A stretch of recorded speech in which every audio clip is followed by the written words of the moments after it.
A light breeze causes the naked branches overhead to rattle like wooden wind chimes.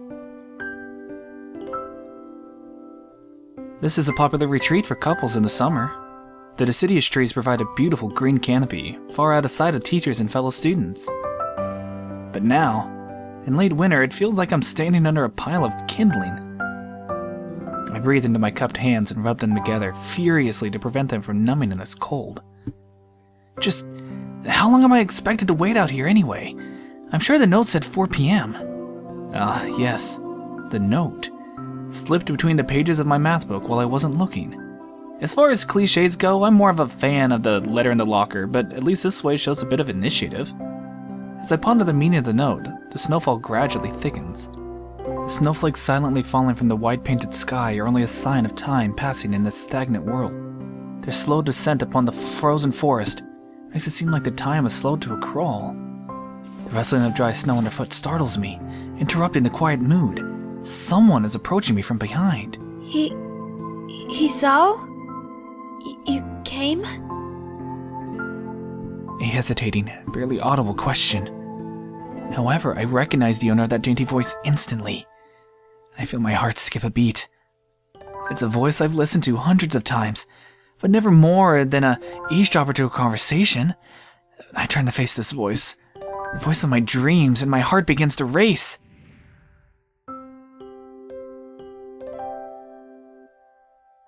Iwanako?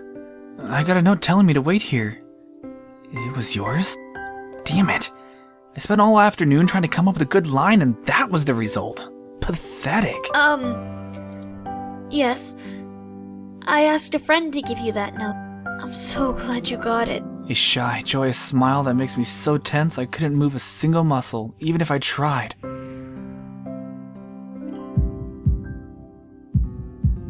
My heart is pounding now, as if it were trying to burst out of my chest and claim this girl for itself.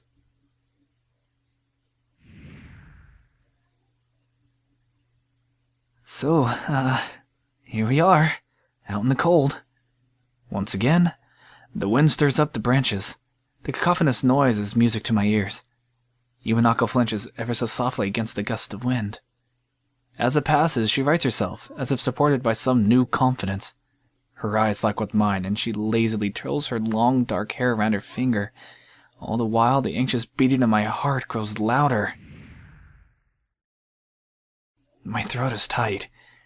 I doubt I could even force a word out if I tried. You see? I wanted to know if you'd go out with me. I stand there, motionless, save for my pounding heart. I wanted to say something in reply, but my vocal cords feel like they've been stretched beyond the breaking point. Hisao? I reach up to try to massage my throat, but this only sends spikes of blinding pain along my arm. Hisao? My whole body freezes, save for my eyes, which shoot open in terror. Hisao! The beating in my chest suddenly stops, and I go weak at the knees. The world around me, the canopy of bare branches, the dull winter sky, Iwanako running towards me, all these fade to black. The last things I remember before slipping away are the sounds of Iwanako screaming for help and the incessant clatter of the branches above.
It's been 4 months since my heart attack.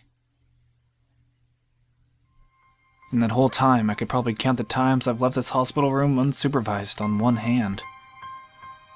4 months is a pretty long time when you're left alone with your thoughts, so I've had plenty of time to come to terms with my situation.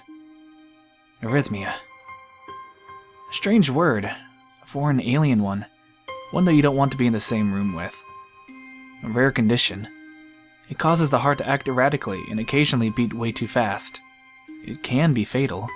Apparently I've had it for a long time. They said it was a miracle that I was able to go on so long without anything happening. Is that really a miracle? I guess it was supposed to make me feel better, more appreciative of my life. It really didn't do anything to cheer me up. My parents, I think, were hit harder by the news than I was. They practically had 2 hemorrhages apiece. I had already had a full day by then to digest everything. To them, it was all fresh. They were even willing to sell our house in order to pay for a cure. Of course, there isn't a cure. Because of the late discovery of this condition, I've had to stay at the hospital to recuperate from the treatments. When I was first admitted, it felt as if I was missed. For about a week, my room in the ward was full of flowers, balloons, and cards, but the visitors soon dwindled, and all the get-well gifts began trickling down to nothing shortly after. I realized that the only reason I'd gotten so many cards and flowers was because sending me their sympathy had turned into a class project. Maybe some people were generally concerned, but I doubt it. Even in the beginning, I barely had visitors. By the end of the first month, only my parents came by on a regular basis. Iwanako was the last to stop visiting. After 6 weeks, I never saw her again. We never had that much to talk about when she visited anyway. We didn't touch the subject that was between us on that snowy day ever again. The hospital? It's not really a place I'd like to live in. The doctors and nurses feel so impersonal and faceless. I guess it's because they are in a hurry and they have a million other patients waiting for them, but it makes me feel uncomfortable. For the first month or so, I asked the head cardiologist every time I saw him for a rough estimate of when I'd be able to leave. He never answered anything in a straightforward way, but told me to wait and see if the treatment and surgeries worked. So, I idly observed the scar that those surgeries had left on my chest slowly change its appearance over time, thinking of it as some kind of omen. I still ask the head cardiologist about leaving, but my expectations are low enough that now I'm not disappointed anymore when I don't get a reply. The way he shuffles around the answers shows that there is at least some promise. At some point, I stopped watching TV.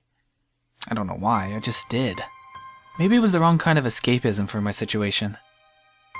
I started reading instead. There was a small library at the hospital, although it was more like a storeroom for books. I began working my way through it, one small stack at a time. After consuming them, I would go back for more. I found that I liked reading, and I think I even became a bit addicted. I started feeling naked without a book in my hands. But I loved the stories. That was what my life was like. The days became increasingly harder to distinguish from each other, differing only by the book I was reading and the weather outside. It felt like time blurred into some kind of gooey mass I was trapped inside, instead of moving within. A week could go by without me really noticing it. Sometimes I'd pause in realization that I didn't even know what day of the week it was. But other times, all the things that surrounded me would painfully crash into my consciousness through the barrier of nonchalance I had set up for myself. The pages of my book would start to feel sharp and burning hot, and the heaviness in my chest would become so hard to bear that I had to put the book aside and just lay down for a while, looking at the ceiling as if I was going to cry. But that only happened rarely, and I couldn't even cry. Today, the doctor comes in and gives me a smile. He seems excited, but not very. It's like he's trying to make an effort to be happy on my behalf. My parents are here. It's been a few days since I've seen them last. Both of them are even sort of dressed up. Is this supposed to be some kind of special occasion? It's not a party.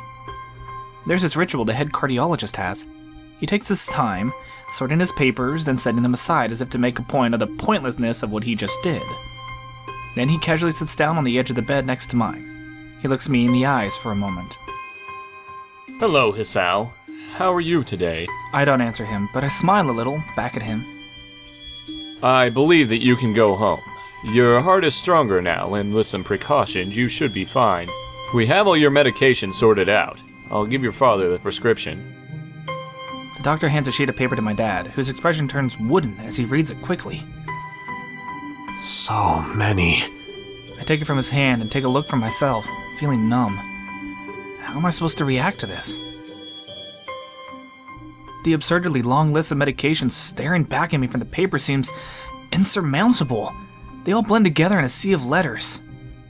This is insane! Side effects, adverse effects, contraindications, and dosages are listed line after line with cold precision. I try to read them, but it's so futile. I can't understand any of it. Attempting to only makes me feel sicker. All this, for the rest of my life, every day? I'm afraid that's the best we can do at this point. However, new medications are always being developed, so I wouldn't be surprised to see that list fade over the years. Years? What kind of confidence booster is that? I'd have felt better if you hadn't said anything at all. Also, I've spoken with your parents, and we believe it would be best if you don't return to your old school. What? Please calm down, Hisao. Listen to what the doctor has to say. Calm down? The way he says it tells me that he knew full well that I wouldn't like it. Am I going to be homeschooled? Whatever my concern shows, it's ignored. We all understand that your education is paramount. However, I don't think it's wise for you to be without supervision. At least not until we're sure that your medication is suitable. So I've spoken to your parents about a transfer. It's a school called Yamaku Academy that specializes in dealing with disabled students. Disabled? What? Am I? It has a 24-hour nursing staff, and it's only a few minutes from a highly regarded general hospital. The majority of students live on the campus. Think of it as a boarding school of sorts. It's designed to give students a degree of independence while keeping help nearby. Independence? It's a school for disabled kids. Don't try to disguise that fact. If it was really that free, there wouldn't be a 24-hour nursing staff. And you wouldn't make a hospital be nearby a selling point. Of course, that's only if you want to go, but your mother and I aren't really able to homeschool you. We went out there and had a look a couple weeks back. I think you'd like it. Looks like I really don't have a choice. Compared to other hard problems, people in your condition usually tend to live long lives. You'll need a job one day, and this is a good opportunity to continue your education. This isn't an opportunity. Don't call it an opportunity. Don't call it a goddamned opportunity. Well, you should be excited at the chance to go back to school. I remember you wanted to return to school, and while it's not the same one... A special school. That's... an insult. This is what I want to say. It's a step down.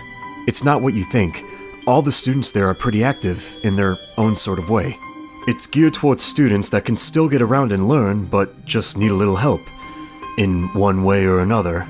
Your father's right, and many of the graduates of the school have gone on to do amazing things. A person doesn't have to be held back by their disability. One of my colleagues at another hospital is a graduate. I don't care. A person doesn't have to be held back by their disability. That's what a disability is.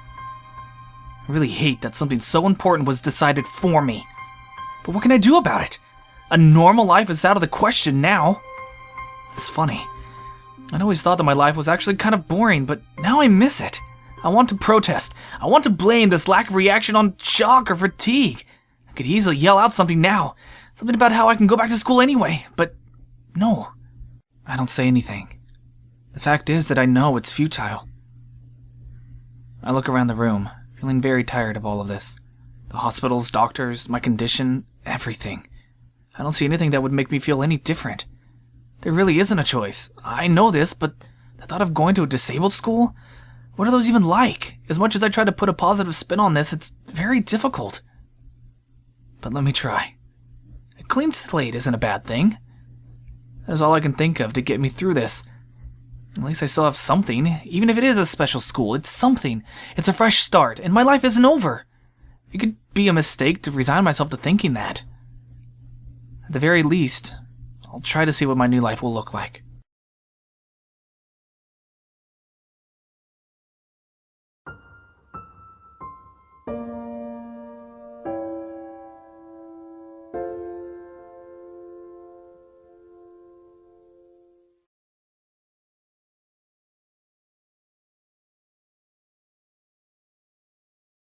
The gate looked far too pompous for what it was. In fact, gates in general seem to do that, but this one especially so. Red bricks, black wrought iron, and gray plaster assembled into a whole that didn't feel welcoming at all. I wondered if it looked like what a gate for a school should look like, but couldn't really decide. Probably no. Of course, I didn't want to get stuck on thinking about the gate for too long, so I entered through it with a brisk pace that felt surprisingly good. Moving forward feels good. So I walked towards the main building of the Iwanako Academy with this brisk pace. I'm alone as my parents are taking my stuff to the dorms, and there's supposed to be someone waiting for me. The grounds are incredibly lush, filled with green. It doesn't feel like the kind of grounds a school would have, more like a park with a clean walkway going past trees and the smell of fresh cut grass and all other park-like things. Words like clean and hygienic pop into mind. It makes me shudder. I shake them off. Stay open-minded now. It's your new life. You have to take it as it comes. That's what I tell myself. Few big buildings loom behind the leafy canopies. Too big and too many for just a school. Everything seems off. It's different from what I thought I knew about schools. It's an uncanny valley. Even though I was told this was my new school, in the back of my head it just doesn't feel like the old one. I wonder if the feeling is real or caused by my expectations of a school for the disabled. Speaking of that, I don't see anyone else here. It's kinda eerie. Makes me wish there was somebody here so I could anchor myself to something tangible instead of having this feeling that I stepped into another dimension. The trees hum with the wind and the greens hues flashing all around me catch my attention. It makes me think about hospitals again. How they say that the operating rooms are painted green because green is a calming color. So why am I feeling so anxious despite all this greenery? Only after I stand in front of the haughty main building, I surprise myself by realizing why the gate bothered me. It was the last chance I had to turn back, even if I had no life I could return to. But still, after entering, there was absolutely no way I could go back anymore. Feeling nervous and with this realization set in my head, I open the front door. A tall man with bad posture notices me as I enter. We're the only people in the lobby, so it's only logical. You must be Niki. Nakai. So you are. Excellent. I'm your homeroom and science teacher. My name is Mutou. Welcome. We exchange a handshake that is neither firm nor sloppy, and he looks at his watch. The head nurse asked you for a brief check-in visit, but there's no time for that now.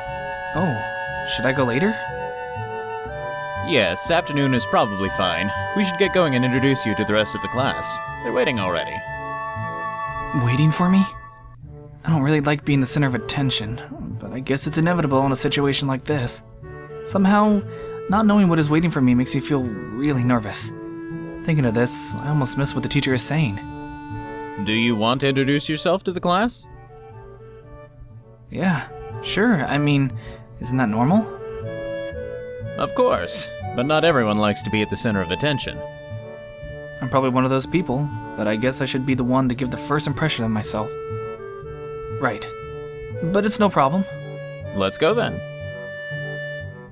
My heart is pounding in my chest, and it keeps me thinking about my condition as I follow the teacher up the stairs. The third door down the third floor corridor is marked as a classroom for class 3-3. Mutou opens the door and enters. Good morning, everyone. Sorry I'm late again. I hesitate for a split second at the door, freezing on the spot. Get a grip! This is a big step, I know that! But there isn't any point to worrying so much about it. At least not this soon. I follow the teacher into the classroom and look around, partially so I won't have to meet the curious gazes of my new classmates. It's pretty spacious. The ceiling isn't usually high, and there's a lot of space left over around in between the desks. An entire wall taken up by blackboards and the high, old-fashioned windows only make it seem larger. The students' desks are just standard wooden desks with a shelf underneath for books and wooden chairs with metal frames. Simple and efficient. I stop walking in front of the classroom and face the other students. They all look normal, like students in any other school, but then why would they be here? They're probably like me and have something wrong with them, only it's just not immediately obvious. Then I notice that one of the girls seems to be missing the thumb of her right hand. It's a little jarring. Despite the natural tendency to listen when someone's talking about you, I tune out the teacher's speech halfway through while he introduces me to the class. I notice a flash of dark hair and see that someone is looking at me. A girl with really long, straight hair that is pretty eye-catching. She sees me looking back at her, she covers her face with her hands as if it would make her invisible. There's one boy with a cane leaning against the lockers at the rear of the class. It's weird, someone so young with a cane. Another girl seems to be making some weird hand motions. Sign language? She peers at me over the rims of her glasses, then goes back to whatever she's doing. She's kinda cute. So's this cherry-looking girl with pink hair sitting next to her. She's really hard to miss. I don't know how I didn't notice her the moment I walked in.